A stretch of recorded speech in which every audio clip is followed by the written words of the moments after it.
Listen to me now. It ain't nothing but a heartbreaker. Friend only to the undertaker. Oh, Lord, enemy of mankind. The thought of war blows my mind. War it costs and rest. The Warlord system is a blatantly flawed and corrupt rank from the world government structure.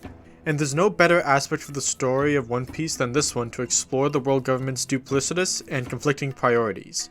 For those of you needing a reminder, the 7 Warlords, or Royal Shichibukai if you're a helpless dweeb, is a rank given to specific hand-picked pirates by the world government.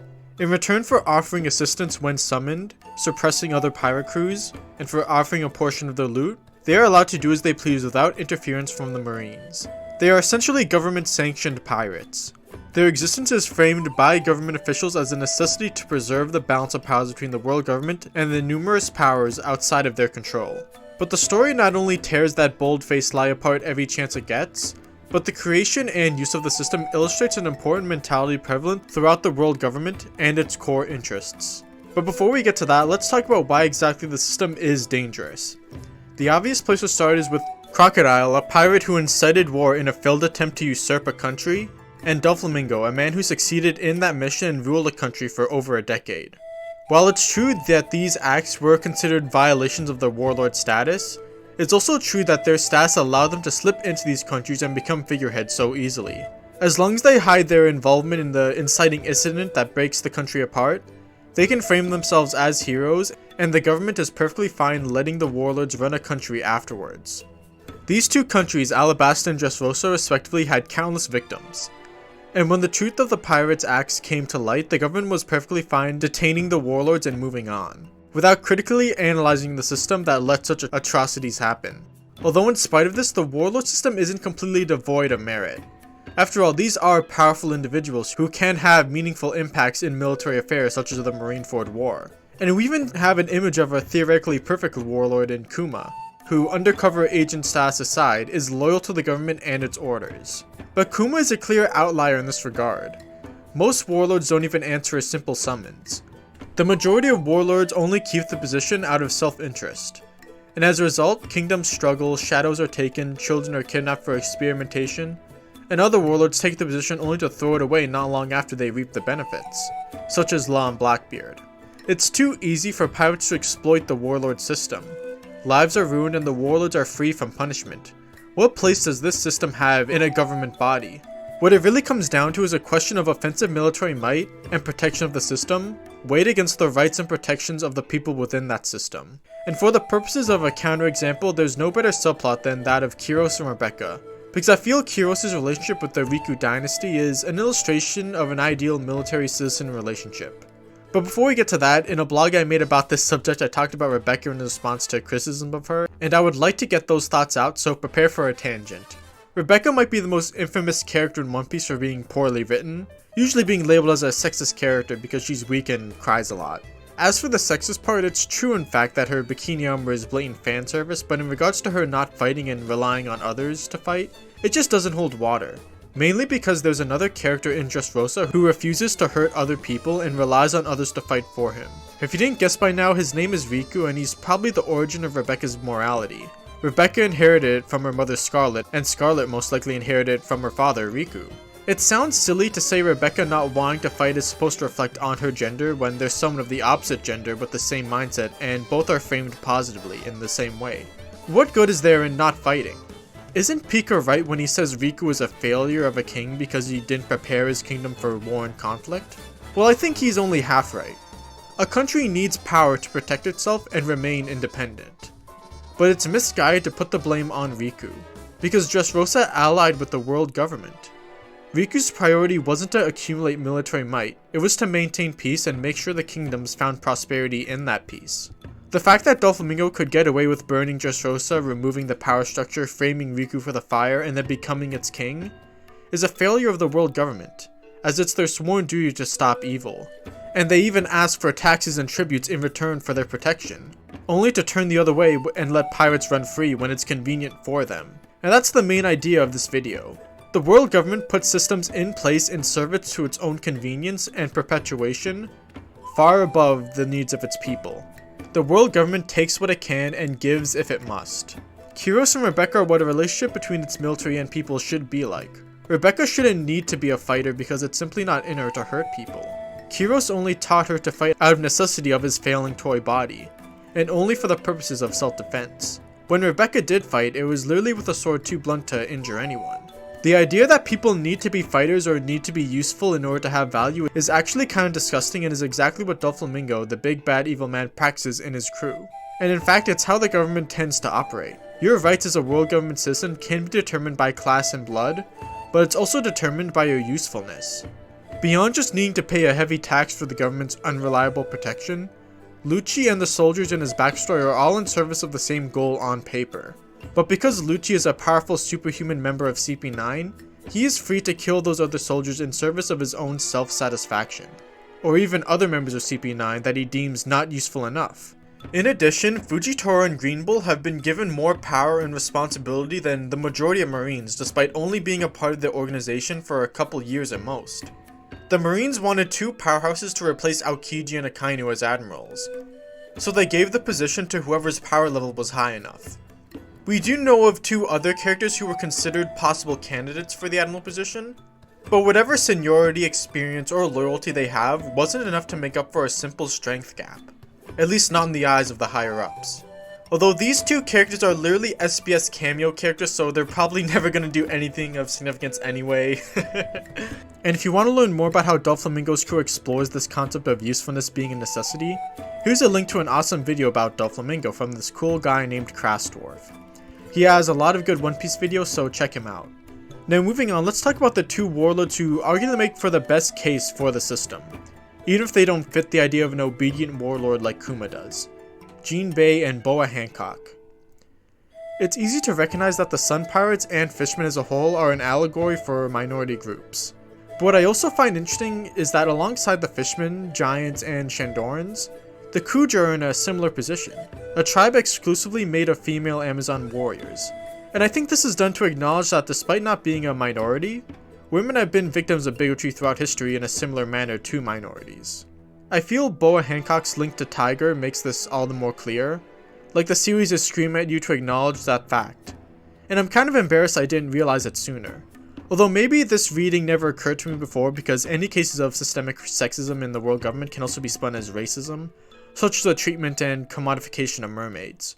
And of course, the world government mistreats all kinds of people, man or woman, human or fishman. But the fact that gender is brought up in this subplot and through these characters makes me believe there's room for a more symbolic reading. It's interesting to think that among all these fantasy races that have been pushed into isolation because of their race, the Kuja may have felt the need to do the same for their gender. Or at the very least, their similar situation is drawing attention to our own history. At first glance, the Warlord system might be something of a peace treaty towards these two groups. Jinbei is even seen as a symbol of coexistence to many. But there is a problem there. The options for these groups, and for these pirate crews in particular, was between being subordinate, slaves, or isolationists. The Sun Pirates became pirates for the sole purpose of freeing other slaves. Slavery was not abolished when Jinbei became a warlord, not even close. Jinbei complied with an oppressive government because he saw no better option. But his relationship with Whitebeard and Luffy shows his determination to find those better solutions, or more accurately, better groups of humans to support and be supported by. And Boa is already in a similar position, more likely to support Luffy than she is the government. Because under the government, they are only tools of war, only allowed to operate if they are useful. If Jinbei and Boa didn't have their individual powers to offer the government, and their countries weren't tucked away out of their reach, their country's people and resources would probably be forcibly absorbed into the government, as their history suggests. And now that we've discussed the Warlords, let's talk about how the mentality behind its mechanics apply to the Marines. Does crushing the enemy come first, or preserving the peace and its people? Marines like Akainu appear to have a clear answer. Civilian lives are worth sacrificing if it means stuffing out the enemy, or even potential enemies. Even unborn children aren't completely safe and can be considered criminals. In the Marines' attempts to preemptively stop evil, they have made more enemies. Would Ace have become a pirate if his mother Rogue was still alive? If the world wasn't ready to put him in Roger's shadow? In their attempts to keep their history hidden, they made an enemy of Robin and of O'Hara, and her assistance to Luffy is bound to flip the world on its head eventually. Had the government been honest about the past, maybe they could have reconciled with Clover and moved past it. This absolute justice motto is most definitely a dramatic and an extreme illustration of Japan's guilty till proven innocent mentality in its justice system. Although I'm not too familiar with that system myself, so I don't know how effective this commentary is. What I do know is that justice and order is very often used as a pretense for atrocities across human history. And the world government is certainly guilty of that. Captain, I assure you that every alternative has been explored. This discussion is now treading upon matters of internal security. This is not your concern. Matter of internal security. The age-old cry of the oppressor. I think there's only one possible way to truly justify the Warlord system, and that would be if their strength and support was nothing less than essential for maintaining the world government's power. And I think that's incredibly debatable. More than likely, it's simply another attempt to stockpile more and more power. Even if a country or two suffers, the strength of an individual warlord has more military and financial benefit than a single country. They don't just need enough power to keep the emperors at bay. The world government wants to monopolize power and completely snuff out any competitors. One of my favorite subplots about this very subject is the Pluton blueprints. Pluton being the ancient weapon capable of destroying whole countries with ease. It's pretty much a fantasy equivalent to a nuclear bomb, and the world government has their eyes set on obtaining it throughout the Water 7 saga. Let's have a little thought experiment. If only one country had access to nuclear weapons, then they would be impossible to challenge.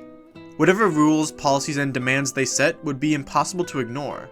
The only two options for everyone else would be between compliance or death. But as long as the blueprints exist, someone else can still build a counterweapon and create a deadlock.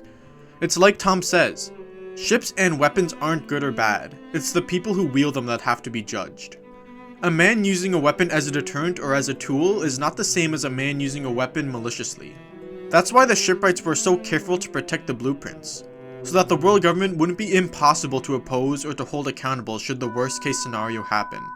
Of course, in an ideal world, a weapon as powerful as Pluton wouldn't need to exist in the first place. And Frankie does burn the blueprints when he's convinced that Robin will be safe with the Straw Hats. But technology will march forward regardless, as shown with Vegapunk's yet to be revealed weapon. Different groups should be free to hold each other accountable in a balanced and ideal alliance. But the government's idea of balance is a skewed one. Sengoku's motto of reigning justice appears to be an acceptance that the world government is a necessity, that it must continue to reign, that their power and influence is essential to keeping the world as peaceful as it is. But even Sengoku has misgivings with the government breaking its own rules, for its own convenience, such as the incident in Impel Down. That's what I think is interesting about the covert marine group Sword, which Sengoku is very likely a participant of. Their naming scheme leads me to believe they're in part a counter-organization to CP Aegis Zero, and X-Ray coming into conflict with them in Wano is no coincidence. Whoever is responsible for creating this group and the members therein is very likely someone who wants to keep the world government in check and hold them accountable wherever they can. Whereas Akainu would prefer to take the government's side and take the credit for Doflamingo's defeat. He's fine with bending and breaking the rules as long as it suits their goals. Akainu may not like the Gorsight going over his head, but he is still very much in agreement with them in other respects. That's why Akainu was such a popular candidate for Fleet Admiral. He puts aggressive military action over the interests of the citizens. He's not just a man who will be complacent and do as he's told like Kizaru. He's actively interested in the spirit of the world government's justice, even if it means ignoring the letter of the law. And that's very much the world government's motto. They are more than willing to ignore their own rules wherever it's convenient. The government asks for tributes and taxes and promises protection to the people, but they compromise that safety for their own self-interests and to amass power through the Warlord System. And some can even be made slaves on a celestial dragon's whim. Pirates are evil and all must perish, but doing business with them under the table and allying with them is okay. Doflamingo taking a criminal under his organization as subordinate to perform illegal experimentation is acceptable. But Law being an equal partner with another pirate for the purpose of fighting other pirates is a breach of his title. That's silly. A pirate like Whitebeard who is hailed as a peacekeeper is to receive justice while a monster like Doflamingo and Crocodile are allowed to live in luxury. What kind of person you are matters little. What matters is what label you wear. Which of course stands in stark contrast to Luffy and Fujitora. Two men who judge people solely based by their actions. And as a result, they end up picking fights with people who try hiding their nefarious goals and actions under guises like justice. Fujitaro revealed early on that his goal was to abolish the Warlord System, and he eventually succeeded. But it wasn't because he convinced the government that they can't allow another Dressrosa or Alabasta to happen. The government was more than willing to take credit for stopping the pirates and move on. The government only agreed because Vegapunk had made a new weapon that made the Warlords obsolete. While we don't know what that weapon is just yet, we can be sure that the government's only concern in this matter was that of power, not the victims of Alabasta and Dressrosa. Victims mean very little to them. They're more than willing to kill their own citizens in the name of self-perpetuation, and that's what it's really about for them. It's important to acknowledge that justice without power is nothing but talk, and in fact power inevitably becomes justice, as justice and policy is shaped by those in power. Military, policing, deterrence, and power are necessary to keep and preserve whatever order we can make in a chaotic world. But when the act of amassing power and self-perpetuation are put above all else suffers. And it's called necessity, business, or even justice. Thank you all so much for joining me today. I hope you have a good one. Like, sub, you know the drill.